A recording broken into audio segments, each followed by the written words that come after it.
Welcome to the lab Esters and Alcohols.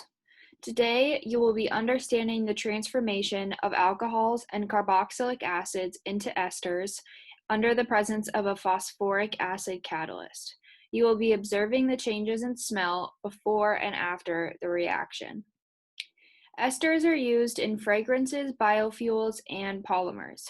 They typically have a fruity odor to them like pear, wintergreen, and cinnamon. The intensity of smell can vary, but typically, the lower the boiling point, the more volatile the ester and the more intense the smell. Esters can be synthesized by the dehydration reaction of carboxylic acids with various alcohols. The carboxylic acid you are working with today include acetic acid, which is vinegar, salicylic acid, and cinnamic acid. The alcohols used for this lab are benzyl alcohol, methanol, and ethanol. Depending on the pH, esters react through one of two different mechanisms. Remember that pKa is the pH where half of the acid in solution is protonated and half is deprotonated. Unlike pH, pKa is not dependent on concentration. So whether you have 0.1 molar acetic acid or 1 molar acetic acid, the pKa of each solution is the same. Both pH and pKa is measured on a logarithmic scale, so even though the difference in pKa of reactants and products is 0.2, there is still a large activation energy barrier to overcome. The activation energy barrier can be lowered by both increasing the temperature and increasing reactant concentration to form products. So that is why we are heating the reaction today.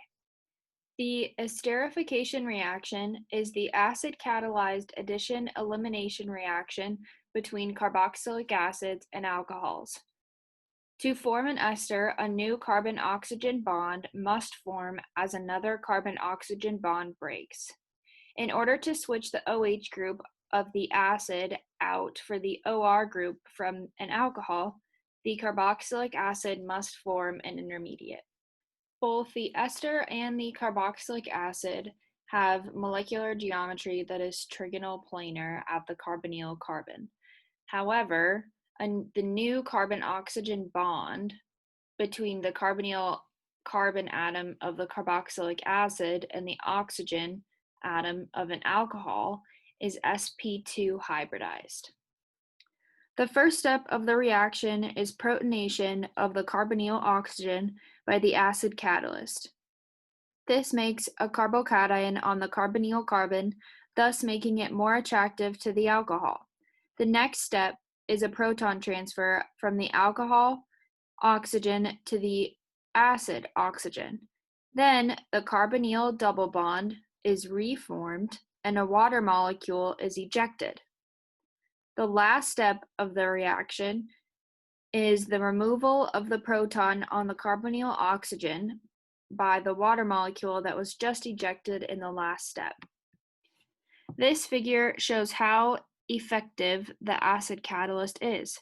By adding the acid catalyst, the energy barrier is lowered, which increases the probability of the reaction and also the product yield.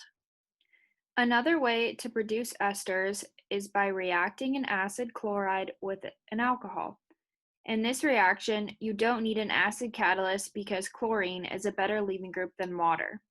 So to form ethyl acetate, a common solvent in lab, which is also an ester, you could react acetyl chloride with ethanol. In this lab, the method used will be the phosphoric acid catalyzed esterification of various carboxylic acids and alcohols to produce 3 fragrant esters. Remember to smell each starting material and product by wafting the test tubes.